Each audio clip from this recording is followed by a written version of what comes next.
Hello my dear students and welcome back to the channel. आज का class हम continue करेंगे अपना एनईपी सेमेस्टर 1 का paper business organisation and management.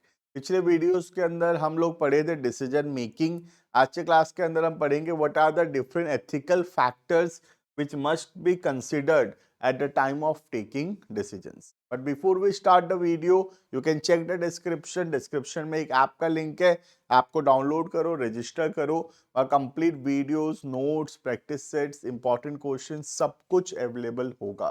कुछ ग्रुप्स के भी लिंक है, टेलीग्राम चैनल का लिंक है, उसको ज्वाइन करो, वहां पे तुमको टाइमली अपडेट्स मिलता रहेगा। राइट, तो स्टार्ट करते हैं वीडियो को। टॉपिक है ethical consideration in decision making, जिसका मतलब है क्या क्या एथिकल फैक्टर्स, क्या क्या एथिक्स, मोरल फैक्टर्स हमको ध्यान में रखना चाहिए at the time of taking decisions. क्योंकि कोई भी डिसीजन जब हम एक ऑर्गेनाइजेशन लेता है तो उसको एथिकल चीजें, मोरल फैक्टर्स को कंसिडर करना चाहिए at the time of taking such decision.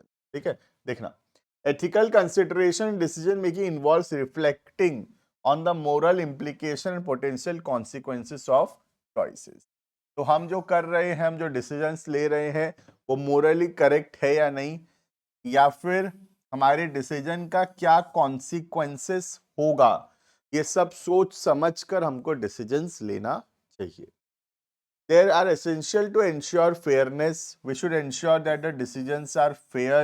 किसी के साथ चीटिंग नहीं हुआ है।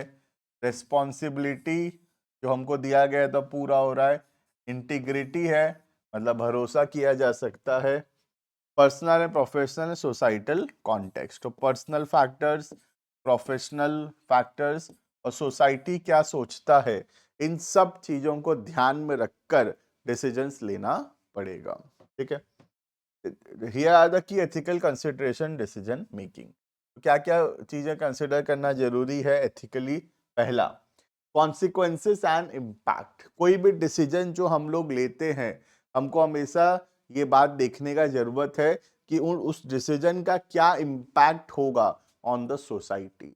हो सकता है कुछ लोगों को उससे नुकसान हो भी, पर हमको हमेशा देखना चाहिए मेजॉरिटी से क्या होगा, मेजॉरिटी का क्या होगा, और उन मेजॉरिटी के बेसिस पे हमको डिसीजंस लेना चाहिए। ठीक है, देखना, the utilitarian approach focuses on greatest good. ज्यादा से ज्यादा फायदा कर सके हमारा डिसीजंस ज्यादा से ज्यादा लोगों को।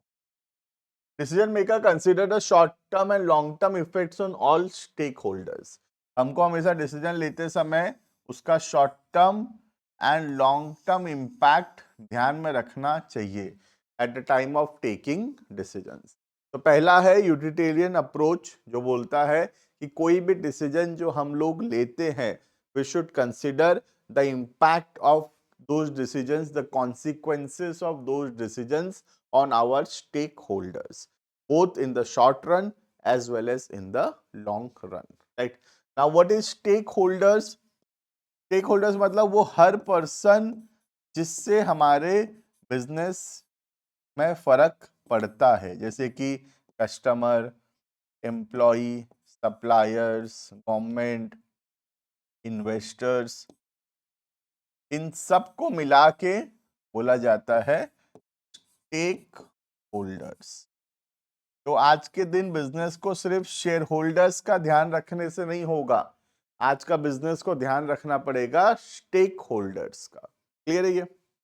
Second, rights and duties. Ethical decision making involve respecting individual rights, लोगों का जो अधिकार है, जो ड्यूटीज हैं, ऑब्लिगेशंस है, such as freedom of speech, right to privacy and safety. इन सब चीजों को ध्यान में रखते हुए हमको डिसीजंस लेना चाहिए। This framework emphasis doing what is Morli right. हमको हमेशा वो चीज करना चाहिए जो मोरली सही हो। What is moral? सोसाइटी जो चीज को सही मानता है, that is called as moral, regardless of the consequences. तो कॉन्सिक्वेंसेस का ना सोचते हुए हमको जो मोरली सही है, जो एथिकली सही है, हमेशा उन चीजों पे फोकस करना चाहिए और डिसीजंस हमेशा ऐसा लेना चाहिए जो मोरली एथिकली सही हो। भले ही उसका कॉन्सिक्वेंसेस जो है वो हमारे अगेंस्ट हो, बट स्टिल हमको वही डिसीजंस लेना चाहिए जो मोरली करेक्ट होगा, right. Next, justice and fairness. Decision should be made with fairness. Fairness मतलब किसी को फेवर ना करके सही डिसीजन, फेयरली सब कुछ करना, चीट ना करके, है ना। एंड इक्वालिटी, सबको बराबर ट्रीट करना। ensuring that no group is unduly favored or disadvantaged.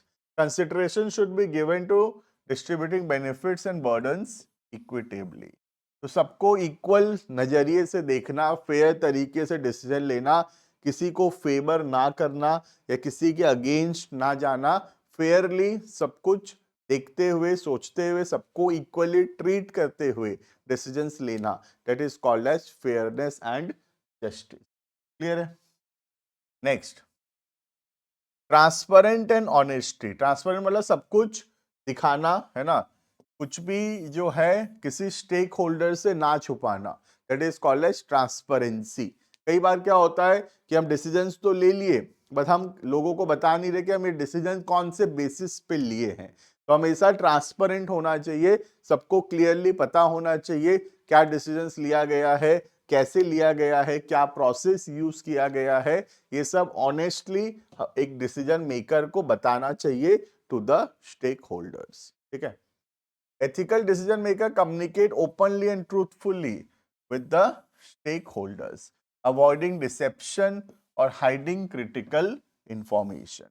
तो ट्रांसपेरेंसी का मतलब है कोई भी इंफॉर्मेशन ना छुपाना, क्रिटिकल इंपॉर्टेंट इंफॉर्मेशन को हाइड ना करना, उसको ओपनली सारे स्टेक होल्डर्स को शो करना, that is called as transparency, right. जैसे ऑर्गेनाइजेशन में कितना प्रॉफिट हुआ, ऑर्गेनाइजेशन का कितने रुपए का एसेट्स है, कितना लाइबिलिटीज है, उसको सही तरीके से दिखाना जरूरी है इन द फाइनेंशियल स्टेटमेंट। कभी भी हमको वो सब चीजों को हाइड नहीं करना चाहिए। तो this is called as transparency. Clear है? Next, autonomy and respect for other. सबको इक्वल ट्रीट करना, सबको रेस्पेक्ट देना, that is called as respect for others. Ethical decision making requires respecting people's ability to make their own choices, acknowledging their values and avoiding manipulation or coercion. तो सब person को equally treat करना, उनको respect से treat करना, और किसी को कोई भी चीज फोर्स ना करना।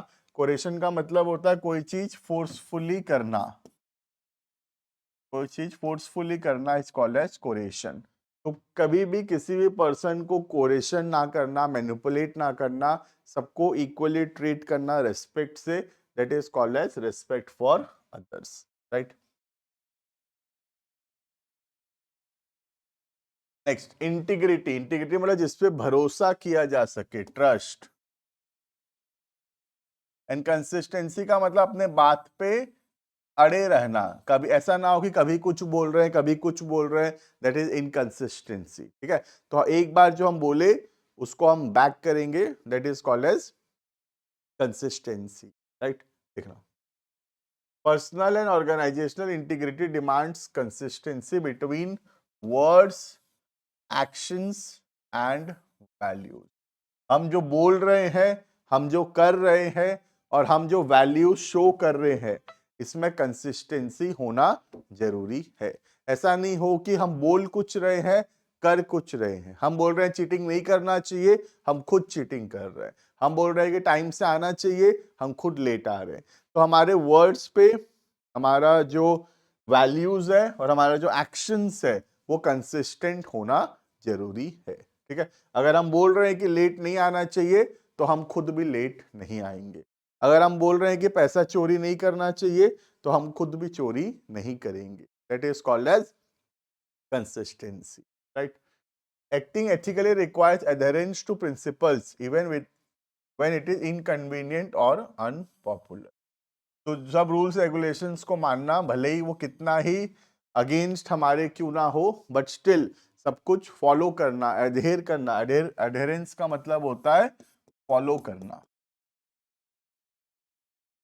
Next, care and responsibility. Decision should be made with empathy. Empathy मतलब अपने को दूसरों की जगह पे रख के सोचना और डिसीजंस लेना, that is called as empathy. And concern for wellbeing, लोगों का कंसर्न होना of those affected specially vulnerable groups. तो लोगों के बारे में सोचना, उनके बेसिस पे डिसीजंस लेना, एम्पैथी दिखाना, अपने आप को उनके जगह पे रखना और सोचना और फिर डिसीजंस लेना, that is called as empathy. ठीक है, this approach focuses on nurturing relationship and showing compassion. तो ये फोकस करता है कैसे हम अपना रिलेशनशिप स्ट्रॉन्ग करें अपने स्टेक होल्डर्स के साथ और कैसे हम कंपैशन दिखाएंगे। ठीक है, तो ये compassion, empathy, concern for others, ये बहुत इंपॉर्टेंट चीजें हैं जो हमको ध्यान में रखना जरूरी है at the time of taking decision, right. Next, sustainability and long run. Ethical decision make consider long term, ऐसा डिसीजन लेना चाहिए जो लॉन्ग टर्म में सही हो। Long term environmental, economic and social impact. Sustainable decision seeks to avoid harm to future generations and the planet. तो हमारा decision हमेशा ऐसा होना चाहिए जो कि आज तो सही हो, but in long run also the decisions are correct and it does not hamper the environment and the planet, right? That is basically called as sustainability. Sustainability मतलब doing without harming the future, future को harm ना करते हुए decisions लेना is called as sustainability, right? Next, cultural and social sensitivity. Ethical decision maker need to be aware and respect diverse culture. हमको लोगों का culture, values, believes, customs, traditions, ये सबको भी ध्यान रखना जरूरी है क्योंकि इंडिया में बहुत डाइवर्स कल्चर्स है, बिलीव्स है, वैल्यूज है और इन सबको ध्यान में रखते हुए वी शुड टेक डिसीजंस। कभी भी हमारे डिसीजन से किसी का कल्चर, किसी का रिलीजन, किसी का वैल्यूज, बिलीव्स को हर्ट नहीं पहुंचना चाहिए, right. Next, accountability. Accountability responsibility for the decision making. ठीक है, taking responsibility for the result of decision is crucial.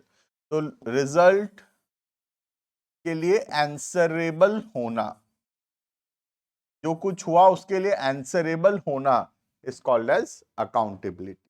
Ethical decision makers are prepared to be accountable for their choices and to rectify any harm caused. तो एक अच्छा ethical decision maker हमेशा accountable होता है, वो दूसरों के तरफ नहीं डालता अपने जिम्मेदारियों को, जो कुछ हुआ वो खुद जिम्मेदारी लेने के लिए तैयार है।